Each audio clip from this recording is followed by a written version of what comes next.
संभोग से समाधि की ओर। तीसरा प्रवचन। संभोग समय शून्यता की झलक। मेरे प्रिय आत्मन, एक छोटी सी कहानी से मैं अपनी बात शुरू करना चाहूँगा। बहुत वर्ष बीते, बहुत सदियाँ। किसी देश में एक चित्रकार था। वह जब अपनी युवावस्था में था तो उसने सोचा कि मैं एक ऐसा चित्र बनाऊं जिसे भगवान का आनंद झलकता हो। मैं ऐसी तो आंखें चित्रित करूं जिनमें अनंत शांति झलकती हो। मैं ऐसे एक व्यक्ति को खोजूं, एक ऐसे मनुष्य को जिसका चित्र जीवन के जो पार है, जगत से जो दूर है, उसकी खबर लाता हो।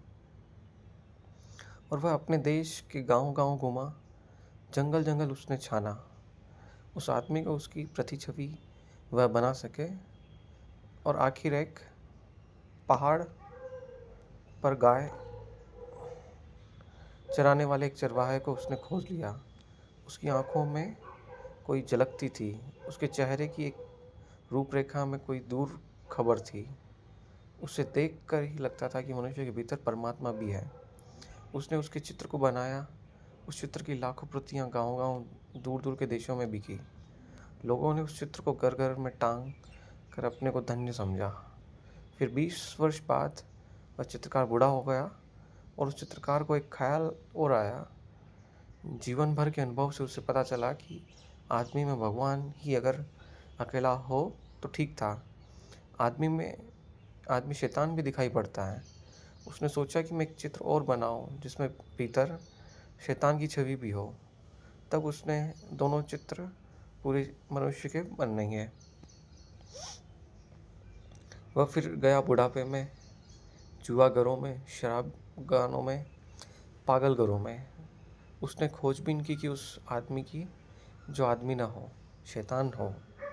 उसकी आंखों में नरक की लपटें जलती हो, जिसकी चेहरे की आकृति उस सबका स्मरण दिलाती हो जो अशुभ, कुरूप, असुंदर व पाप की प्रतिमा की खोज में निकला। एक प्रतिमा उसने परमात्मा की बनाई। वह एक प्रतिमा पाप की भी बनाना चाहता था।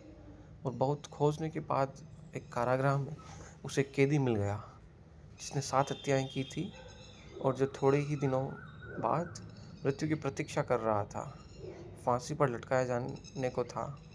उस आदमी की आंखों में नरक के दर्शन होते थे। घृणा जैसे साक्षात थी। उस आदमी की चेहरे की रूपरेखा ऐसी थी कि वैसा कुरूप मनुष्य खोजना मुश्किल था।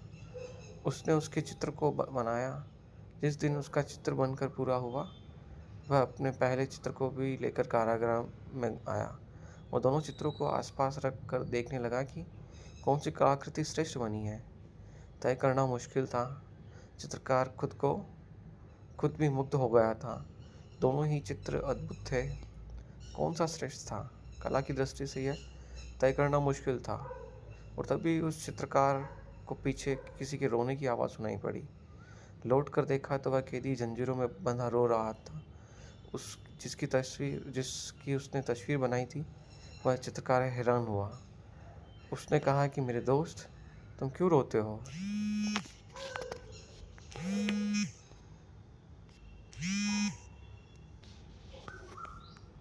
उस आदमी ने कहा, मैंने इतने दिन तक छिपाने की कोशिश की, लेकिन आज मैं हार गया हूँ। शायद तुम्हें पता नहीं कि पहली तस्वीर भी तुमने मेरी ही बनाई थी। ये दोनों तस्वीरें मेरी ही है। 20 साल पहले पहाड़ पर जो आदमी तुम्हें मिला था, वह मैं ही हूँ। और इसलिए रोता हूँ कि 20 साल में कौन सी यात्रा कर ली, स्वर्ग से नर्क की, परमात्मा से पाप की। पता नहीं यह कहानी कहाँ तक सच है, सच हो या न हो, लेकिन हर आदमी के जीवन में 2 तस्वीरें हैं। हर आदमी के भीतर शैतान है और हर आदमी के भीतर परमात्मा भी।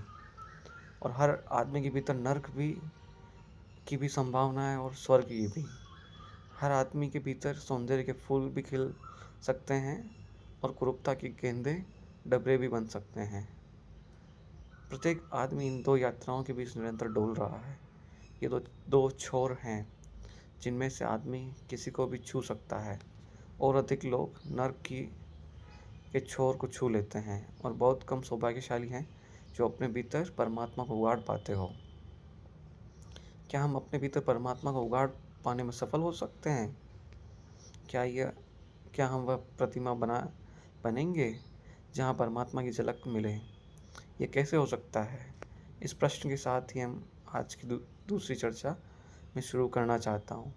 यह कैसे हो सकता है कि आदमी परमात्मा की ही प्रतिमा बने? वह कैसे हो सकता है कि आदमी का जीवन एक स्वर्ग बने, एक सुवास, एक सुगंध, एक सौंदर्य? यह कैसे हो सकता है कि मनुष्य उसे जान ले जिसकी कोई मृत्यु नहीं? यह कैसे हो सकता है कि मनुष्य परमात्मा के मंदिर में प्रविष्ट हो जाए? होता तो उल्टा है। बचपन में हम कहीं स्वर्ग में होते हैं और बूढ़े होते होते नर्क तक पहुंच जाते हैं। होता उल्टा है। होता यह है कि बचपन के बाद हम जैसे रोज़ हमारा पतन होता है।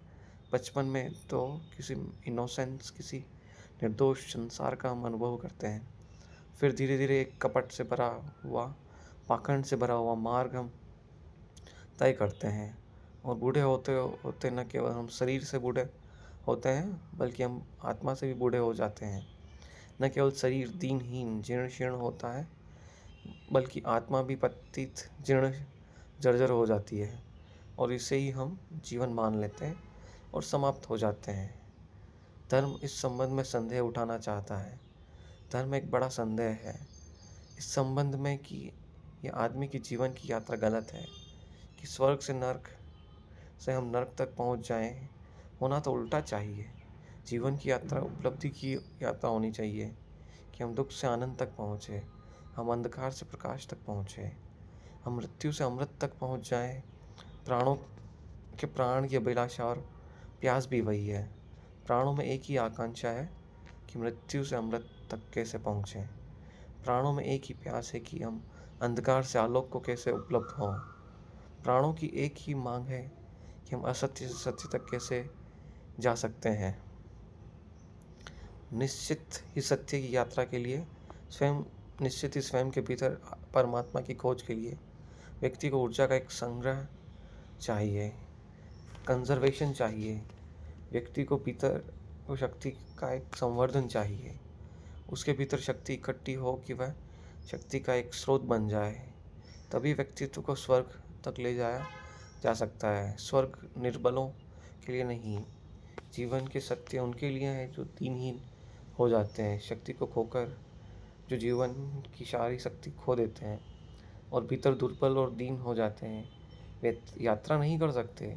उस यात्रा पर चढ़ने के लिए, उन पहाड़ों पर चढ़ने के लिए शक्ति चाहिए। और शक्ति का संवर्धन धर्म का सूत्र है। शक्ति का संवर्धन, कंजर्वेशन ऑफ एनर्जी। कैसे शक्ति इकट्ठी हो कि हम शक्ति के उबलते हुए भंडार हो जाएं। लेकिन हम तो दीनहीन जन हैं। सारी शक्ति खोकर हम धीरे धीरे निर्बल होते चले जाते हैं। सब खो जाता है भीतर, रिक्तता रह जाती है, एक खाली, भीतर एक खालीपन के अतिरिक्त और कुछ भी नहीं छूटता। हम शक्ति को कैसे खो देते हैं। मनुष्य का शक्ति को खो देने का सबसे बड़ा द्वार सेक्स है। काम मनुष्य की शक्ति के खोने का सबसे बड़ा द्वार है जहाँ सब शक्ति को खोता है। और जैसा मैंने कल आपसे कहा, कोई कारण है जिसकी वजह से वह शक्ति को खोता है। शक्ति को कोई भी खोना नहीं चाहता है। कौन शक्ति को खोना चाहता है? कैसे कुछ झलक है उपलब्धि की, उस झलक के लिए आदमी शक्ति को खोने को राजी हो जाता है। काम के क्षणों में कुछ अनुभव है, उस अनुभव के लिए आदमी सब कुछ खोने को तैयार हो जाता है। अगर वह अनुभव किसी और मार्ग से उपलब्ध हो सके तो मनुष्य सेक्स के माध्यम से शक्ति को खोने को भी तैयार नहीं हो सकता। क्या और कोई द्वार है उस अनुभव को पाने का? क्या और कोई मार्ग है उस अनुभूति को उपलब्ध करने का, जहाँ हम अपने प्राणों की गहरी से गहरी गहराई में उतर जाते हैं, जहाँ हम जीवन का ऊंचा से ऊंचा शिखर छूते हैं, जहाँ हम जीवन की शांति और आनंद की एक झलक पाते हैं? क्या कोई और मार्ग है? जहाँ कोई और मार्ग है अपने भीतर पहुँच जाने का? क्या स्वयं की शांति और आनंद के स्रोत तक पहुँच जाने की और कोई सीढ़ी है? अगर वह सीढ़ी हमें दिखाई पड़ जाए तो जीवन में एक क्रांति घटित हो जाती है। आदमी के काम के प्रति विमुख और राम के प्रति सम्मुख हो जाता है। एक क्रांति घटित हो जाती है, एक नया द्वार खुल जाता है। मनुष्य की जाति को अगर हम नया द्वार न दे सके तो मनुष्य एक रिपीटेटिव सर्कल में, एक पुनरुक्ति वाले चक्कर में घूमता है और नष्ट होता है। लेकिन आज तक सेक्स के संबंध में जो भी धारणाएं रही हैं, ये मनुष्य को सेक्स के अतिरिक्त नया द्वार खोलने में समर्थ नहीं बना पाई है, बल्कि एक उल्टा उपद्रव हुआ है। प्रकृति एक ही द्वार देती है मनुष्य को, वह सेक्स का द्वार है। जब तक कि शिक्षाओं ने वह द्वार भी बंद कर दिया और नया द्वार खोला नहीं, शक्ति भीतर घूमने लगी और चक्कर काटने लगी। और अगर नया द्वार शक्ति के लिए न मिले तो घूमती हुई शक्ति मनुष्य को विक्षिप्त कर देती है, पागल कर देती है। और विक्षिप्त मनुष्य फिर न केवल उस द्वार से, जो सेक्स का सहज द्वार था, निकलने की चेष्टा करता है, वह दीवारों और खिड़कियों को तोड़कर भी उसकी शक्ति बाहर बहने लगती है। वह अप्राकृतिक मार्गों से भी सेक्स की शक्ति बाहर बहने लगती है। यह दुर्घटना घटी है। यह मनुष्य जाति के बड़े से बड़े दुर्भाग्यों में से एक है। नया द्वार नहीं खोला गया और पुराना द्वार बंद कर दिया गया। इसलिए मैं सेक्स के विरोध में, दुश्मनी के लिए, दमन के लिए अब तक जो भी शिक्षाएं दी गई हैं, उन सब के स्पष्ट विरोध में खड़ा हुआ हूँ। उन सारी शिक्षाओं से मनुष्य की सेक्सुअलिटी बढ़ी है, कम नहीं हुई, बल्कि विकृत हुई है। क्या करें लेकिन? कोई और द्वार खोला जा सकता है? मैंने आपसे कल कहा, संभोग के क्षण की जो प्रतीति, वह प्रतीति दो बातों की है, टाइमलेसनेस और ईगोलेसनेस की। समय शून्य हो जाता है और अहंकार विलीन हो जाता है। समय शून्य होने से और अहंकार विलीन होने से हमें उसकी एक झलक मिलती है, जो हमारा वास्तविक जीवन है। लेकिन क्षण भर की झलक और हम वापस अपनी जगह खड़े हो जाते हैं और एक बड़ी ऊर्जा, एक बड़ी वैद्युतिक शक्ति का प्रवाह, इसमें हम खो देते हैं। फिर उस झलक की याद, स्मृति मन को पीड़ा देती है। हम वापस उस अनुभव को पाना चाहते हैं, वापस उस अनुभव को पाना चाहते हैं। वह झलक इतनी छोटी है, एक क्षण में खो जाती है, ठीक से उसकी स्मृति नहीं रह जाती कि क्या थी झलक, हमने क्या जाना था। बस एक धुन, एक अर्ज, एक पागल प्रतीक्षा रह जाती है। फिर उस अनुभव को पाने की जीवन भर आदमी इसी चेष्टा में संलग्न रहता है, लेकिन झलक को एक क्षण से ज़्यादा नहीं पा सकता है। वही ध्यान के माध्यम से भी उपलब्ध होती है। मनुष्य की चेष्टा की चेतना तक पहुँचने के दो मार्ग हैं, काम और ध्यान, सेक्स और मेडिटेशन। सेक्स प्राकृतिक मार्ग है जो प्रकृति ने दिया हुआ है, जानवर को भी दिया हुआ है, पक्षियों को भी दिया हुआ है, पौधों को भी दिया हुआ है, मनुष्यों को भी दिया हुआ है। और जब तक मनुष्य केवल प्रकृति के दिए हुए द्वार का उपयोग करता है, तब तक वह पशुओं से ऊपर नहीं है, नहीं हो सकता। वह सारा द्वार तो पशुओं के लिए भी उपलब्ध है। मनुष्य का प्रारंभ उस दिन होता है जिस दिन से मनुष्य सेक्स के अतिरिक्त एक नया द्वार खोलने में समर्थ हो जाता है। उसके पहले हम मनुष्य नहीं है, नाम मात्र के मनुष्य हैं। उसके पहले हमारे जीवन का केंद्र पशु का केंद्र है, प्रकृति का केंद्र है। तब तक हम उसके ऊपर नहीं उठ पाए, उसे ट्रांसेंड नहीं कर पाए, उसका अतिक्रमण नहीं कर पाए, तब तक हम पशुओं की भांति ही जीते हैं। हमने कपड़े मनुष्यों के पहन रखे हैं, हम भाषा मनुष्यों की बोलते हैं, हमने सारा रूप मनुष्यों का पैदा कर रखा है, लेकिन भीतर गहरे से गहरे मन के तल पर हम पशुओं से ज़्यादा नहीं होते, नहीं हो सकते हैं। इसलिए जरा सा मौका मिल जाए और हमारी मनुष्यता को जरा सी छूट मिल जाए तो हम तत्काल पशु हो जाते हैं। हिंदुस्तान पाकिस्तान का बंटवारा हुआ और हमें दिखाई पड़ गया कि आदमी के कपड़ों के भीतर जानवर बैठा हुआ है। हमें दिखाई पड़ा कि लोग जो कल मस्जिद से प्रार्थना करते थे और मंदिर में गीता पढ़ते थे, वे क्या कर रहे हैं? वे हत्याएं कर रहे हैं, वे बलात्कार कर रहे हैं, वे सब कुछ कर रहे हैं। वही लोग जो मंदिरों और मस्जिदों में दिखाई पड़ते थे, वही लोग बलात्कार करते हुए दिखाई पड़ने लगे। क्या हो गया इनको?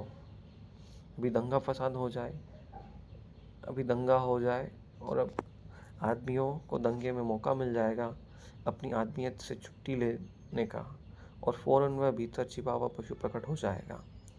वह हमेशा तैयार है, वह प्रतीक्षा कर रहा है कि मुझे मौका मिल जाए।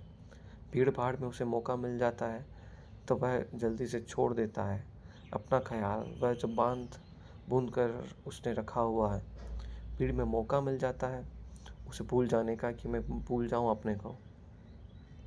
इसलिए आज तक अकेले आदमी ने उतने पाप नहीं किए जितने भीड़ में आदमियों ने पाप किए हैं।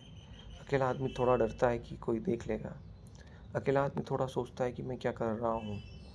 अकेले आदमी को अपने कपड़ों की थोड़ी फिक्र होगी कि लोग क्या कहेंगे, जानवर हो। लेकिन जब बड़ी भीड़ होती है तो अकेला आदमी कहता है, अब कौन देखता है, अब कौन पहचानता है। वह भीड़ के साथ एक हो जाता है, उसकी आइडेंटिटी मिट जाती है। अब वह फला आदमी का नाम का आदमी नहीं, अब एक बड़ी भीड़ है। और एक बड़ी भीड़ जो करती है वह भी करता है, हत्या करता है, आग लगाता है, बलात्कार करता है। भीड़ में उसे मौका मिलता है कि वह अपने पशु को फिर से छुट्टी दे दे जो उसके भीतर छिपा है। और इसलिए आदमी 5-10 वर्षों में युद्ध की प्रतीक्षा करने लगता है, दंगों की प्रतीक्षा करने लगता है। अगर हिंदू मुस्लिम का बहाना मिल जाए तो हिंदू मुस्लिम सही, अगर हिंदू मुस्लिम न मिले तो गुजराती मराठी भी कर सकता है। अगर गुजराती मराठी ना हो तो हिंदी बोलने वाला और गैर हिंदी बोलने वाला भी काम कर सकता है। कोई भी बहाना चाहिए आदमी को, उसके भीतर के पशु को छुट्टी चाहिए। वह घबरा जाता है, पशु भीतर बंद रहते रहते वह कहता है मुझे प्रकट होने दो। और आदमी के भीतर का पशु तब तक नहीं मिटता जब तक पशुता का जो सहज मार्ग है उसके ऊपर मनुष्य की चेतना ना उठे।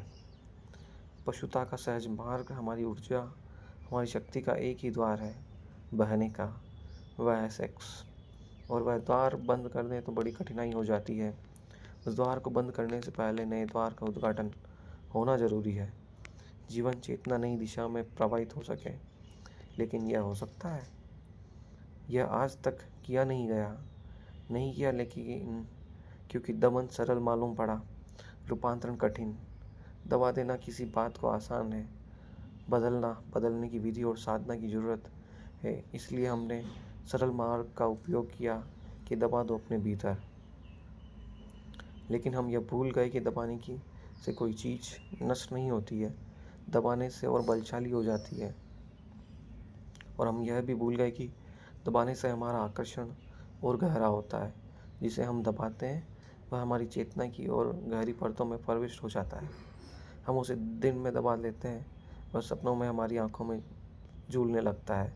हम उसे रोज़मर्रा दबा देते हैं, वह हमारे भीतर प्रतीक्षा करता है कि कब मौका मिल जाए, कब मैं फूट पड़ूँ, निकल पड़ूँ। जिसे हम दबाते हैं उससे हम मुक्त नहीं होते।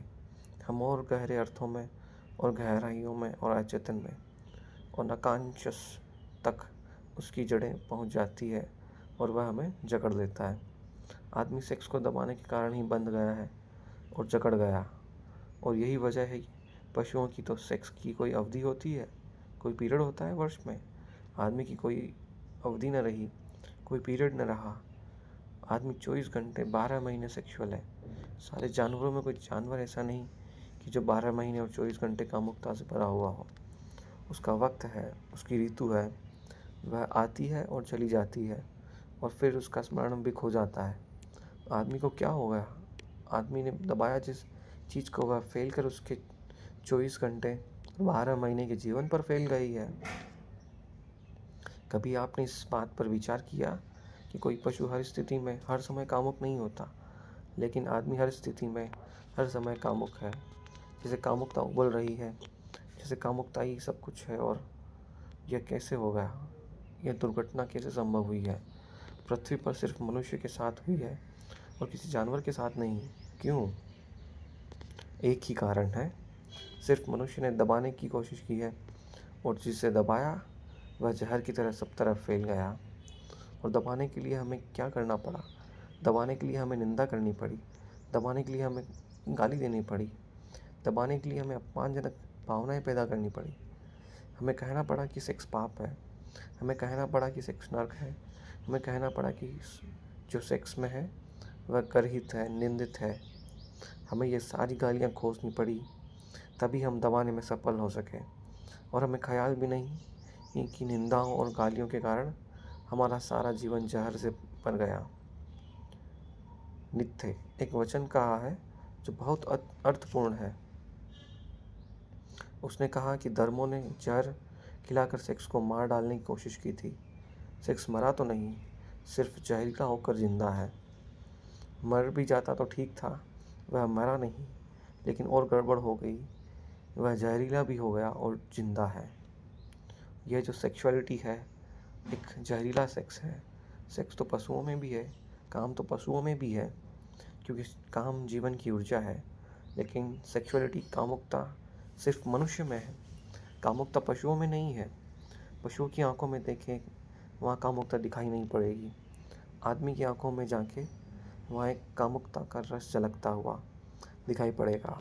इसलिए पशु आज भी एक तरह से सुंदर हैं, लेकिन दमन करने वाले पागलों की कोई सीमा नहीं है। वे कहाँ तक बढ़ जाएंगे? मैंने कल आपको कहा था कि अगर हमें दुनिया को सेक्स से मुक्त करना है तो बच्चे और बच्चियों को एक दूसरे से निकट लाना होगा। इसके पहले कि उनके सेक्स जागे, 14 साल के पहले एक दूसरे के शरीर से इतने स्पष्ट रूप से परिचित हो लें कि वह आकांक्षा विलीन हो जाए। लेकिन अमेरिका में अभी अभी एक नया आंदोलन चला है, और वह नया आंदोलन है कि बहुत धार्मिक लोग चला रहे हैं। शायद आपको पता भी ना हो, वह नया आंदोलन बड़ा अद्भुत है। वह आंदोलन यह है कि सड़कों पर गाय, भैंस, घोड़े, कुत्ते, बिल्ली को भी बिना कपड़ों के नहीं निकाला जाए। उनको कपड़े पहना कर निकाला जाए। उनको भी कपड़े पहनाने चाहिए, क्योंकि नंगे पशुओं को देखकर बच्चे बिगड़ सकते हैं। बड़े मज़े की बात है, नंगे पशुओं को देखकर बच्चे बिगड़ सकते हैं। अमेरिका के कुछ नीति शास्त्री इसके बाबत आंदोलन और संगठन और संस्थाएं बना रहे हैं कि पशुओं को भी सड़कों पर नग्न नहीं लाया जा सके। आदमी को बचाने की इतनी कोशिश चल रही है, और कोशिश बचाने की जो करने वाले लोग हैं, वही आदमी को नष्ट कर रहे हैं। कभी आपने ख्याल किया कि पशु अपनी नग्नता में भी अद्भुत है और सुंदर है? उसकी नग्नता में भी वह निर्दोष है, सरल और सीधा है। कभी आपको पशु नग्न है यह भी ख्याल शायद ही आया हो? जब तक कि आपके भीतर बहुत नंगापन न छिपा हो, तब तक आपको पशु नंगा नहीं दिखाई पड़ सकता। लेकिन वे भी भयभीत लोग हैं, वे जो डरे हुए लोग हैं, वे भय और डर के कारण सब कुछ कर रहे हैं। आज तक उसके सब करने में आदमी रोज नीचे से नीचे उतरता जा रहा है। जरूरत तो यह है कि आदमी भी किसी दिन इतना सरल हो कि नग्न खड़ा हो सके, निर्दोष और आनंद से भरा हुआ। जरूरत तो यह है जैसे महावीर जैसे व्यक्ति नग्न खड़ा हो गया। लोग कहते हैं कि उन्होंने कपड़े छोड़े हैं, कपड़ों का त्याग किया। मैं कहता हूँ, न कपड़े छोड़े न कपड़ों का त्याग किया। चित्त इतना निर्दोष हो गया होगा, इतना इनोसेंट जैसे छोटे बच्चे का हो, तो वे नग्न खड़े हो गए होंगे। क्योंकि ढांकने को जब कुछ भी नहीं रह जाता तो आदमी नग्न हो सकता है। जब ढांकने को कुछ है हमारे भीतर, तब तक आदमी अपने को छिपाएगा। जब ढांकने को कुछ भी नहीं है तो नग्न हो सकता है। चाहिए तो एक ऐसी पृथ्वी कि आदमी भी इतना सरल होगा कि नग्न होने में भी उसे कोई पश्चाताप, कोई पीड़ा न होगी। नग्न होने में भी उसे कोई अपराध न होगा। आज तो हम कपड़े पहनकर अपराधी मालूम होते हैं। हम कपड़े पहनकर भी नंगे हैं, और ऐसे लोग भी रहे जो नग्न होकर भी नग्न नहीं थे। नंगापन एक मन की एक विकृति है। सरलता, निर्दोष चित्त, फिर नग्नता भी ही सार्थक होती है, अर्थपूर्ण हो जाती है। वह भी एक सौंदर्य ले लेती है। लेकिन अब तक आदमी को जहर पिलाया गया है, और जहर का परिणाम यह हुआ कि हमारा सारा जीवन एक कोने में से लेकर दूसरे कोने तक विषाक्त हो गया है। स्त्रियों को हम कहते हैं कि पति को परमात्मा समझना है, और उन स्त्रियों को बचपन से सिखाया गया है कि सेक्स पाप है, नर्क है। वे कल विवाहित होगी, वे उस पति को कैसे परमात्मा मान सकेगी जो उन्हें सेक्स में और नर्क में ले जा रहा है? एक तरफ हम सिखाते हैं पति परमात्मा है, और पति का अनुभव करना है कि यही पहला पापी है जो मुझे नर्क में घसीट रहा है। एक बहन ने मुझे आकर कहा पिछली मीटिंग में, जब मैं यहाँ बोला, भारतीय विद्या भवन में, तो एक बहन मेरे पास उसी दिन आई और उसने कहा कि मैं बहुत गुस्से में हूँ, मैं बहुत क्रोध में हूँ। सेक्स तो बड़ी घृणित चीज़ है, सेक्स तो पाप है, और आपने सेक्स की इतनी बड़ी बात क्यों की? मैं तो घृणा करती हूँ सेक्स को। अब ये पत्नी है, उसका पति है, इसके बच्चे हैं, बच्चियाँ हैं, और ये पत्नी सेक्स को घृणा करती है। ये पति को कैसे प्रेम करती है जो इसे सेक्स में ले जा रहा है? या उन बच्चों को कैसे प्रेम कर सकती है जो सेक्स से पैदा हो रहे हैं? इसका प्रेम जहरीला रहेगा, इसके प्रेम में जहर छिपा रहेगा। पति और इसके बीच बुनियादी दीवार खड़ी रहेगी, बच्चों और इसके बीच एक बुनियादी दीवार खड़ी रहेगी, क्योंकि ये वह सेक्स की दीवार और सेक्स की कंडेमनेशन की वृत्ति बीच में खड़ी है। ये बच्चे पाप से आए हैं, ये पति और मेरे बीच का पाप है, और जिनके साथ पाप का संबंध है उनके प्रति हम मैत्रीपूर्ण हो सकते हैं? पाप के प्रति हम मैत्रीपूर्ण हो सकते हैं? सारी दुनिया का ग्रस्त जीवन नष्ट किया है सेक्स को गाली देने वाले करने वाले लोगों ने, और वह इसे नष्ट करके जो दुष्परिणाम लाए हैं वह यह नहीं कि सेक्स से लोग मुक्त हो जाएं। जो पति अपनी पत्नी और अपने बच्चे बीच एक दीवार पाता है पाप की, वह पत्नी से कभी भी तृप्ति अनुभव नहीं कर पाता, तो आसपास की स्त्रियों को खोजता है, वेश्याओं को खोजता है।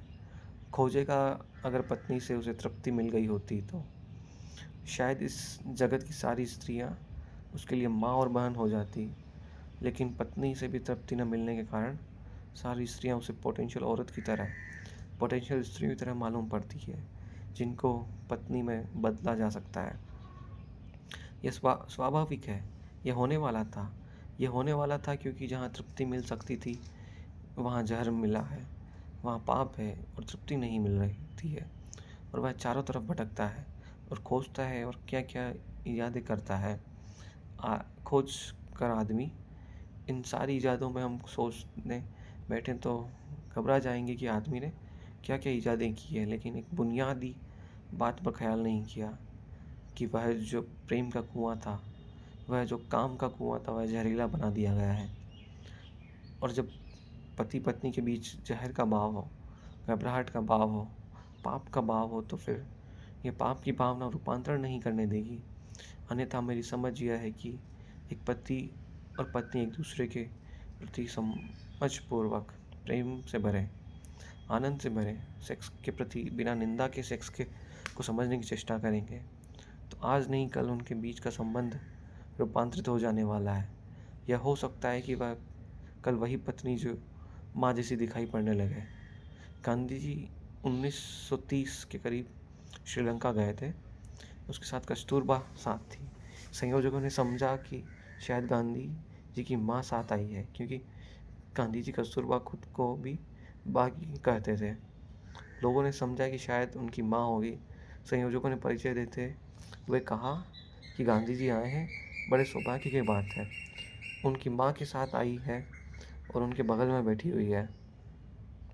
गांधी जी की सेक्रेटरी तो घबरा गई कि यह तो भूल हमारी है, हमें बताना था कि साथ में कौन है, लेकिन अब तो बड़ी देर हो चुकी थी। मंच पर बैठ भी गए थे और बोलना शुरू कर दिया था। सेक्रेटरी घबराए हुए थे कि गांधी पीछे क्या कहेंगे। उन्हें कल्पना भी नहीं हो सकती थी कि गांधी नाराज़ नहीं होंगे, क्योंकि ऐसे पुरुष कम हैं जो पत्नी को माँ बनाने में समर्थ हो जाते हैं। लेकिन गांधी जी ने कहा कि सौभाग्य की बात है कि जिन मित्र ने मेरा परिचय दिया उन्होंने भूल से एक सच्ची बात कह दी। कस्तूरबा कुछ वर्षों से मेरी माँ हो गई है। कभी वह मेरी पत्नी थी, लेकिन अब वह मेरी माँ है। इस बात की संभावना है कि अगर पति और पत्नी काम को, संभोग को समझने की चेष्टा करें तो एक दूसरे के मित्र बन सकते हैं, एक दूसरे के काम के रूपांतरण में सहयोगी और साथी हो सकते हैं। और जिस दिन कोई पति और पत्नी अपने आपस के संभोग के संबंध को रूपांतरित करने में सफल हो जाते हैं, उस दिन उनके जीवन के पहले दफ़े एक दूसरे के प्रति अनुग्रह, ग्रेटिट्यूड का भाव पैदा हो सकता है। उसके पहले नहीं। उसके पहले वे एक दूसरे के प्रति क्रोध से भरे रहते हैं। उसके पहले वे एक दूसरे के बुनियादी शत्रु बने रहते हैं। उसके पहले उनके बीच एक संघर्ष है, मैत्री नहीं। मैत्री उस दिन शुरू होती है जिस एक दूसरे के साथी बनने, उनके काम की ऊर्जा को रूपांतरण करने में माध्यम बन जाता है। उस दिन एक अनुग्रह, एक ग्रेटिट्यूड, एक कृतज्ञता का भाव ज्ञापन होता है। उस दिन पुरुष आदर से भरता है स्त्री के प्रति, क्योंकि स्त्री ने उसे काम वासना से मुक्त होने में सहायता पहुंचाई है। उस दिन स्त्री अनुग्रहित होती है पुरुष के प्रति, उसने उसे साथ दिया है। उसकी कामना से मुक्ति दिलवाई है, उस दिन वे सच्ची मैत्री में संबंध बनते हैं, जो काम की नहीं प्रेम की मैत्री है। उस दिन उनका जीवन ठीक उस दिशा में जाता है जहाँ पत्नी के पति का परमात्मा हो जाता है और पति के लिए परमात्मा हो जाती है उस दिन। लेकिन वह कुआं तो विषाक्त कर दिया गया है। इसलिए मैंने कल कहा कि मुझसे बड़ा शत्रु सेक्स का खोजना कठिन है। लेकिन मेरी शत्रुता का यह मतलब नहीं कि मैं सेक्स को गाली दूँ और निंदा करूँ। मेरी शत्रुता का मतलब यह है कि मैं सेक्स को रूपांतरित करने के संबंध में दिशा सूचन करूँ। मैं आपको कहूँ कि वह कैसे रूपांतरित हो सकता है।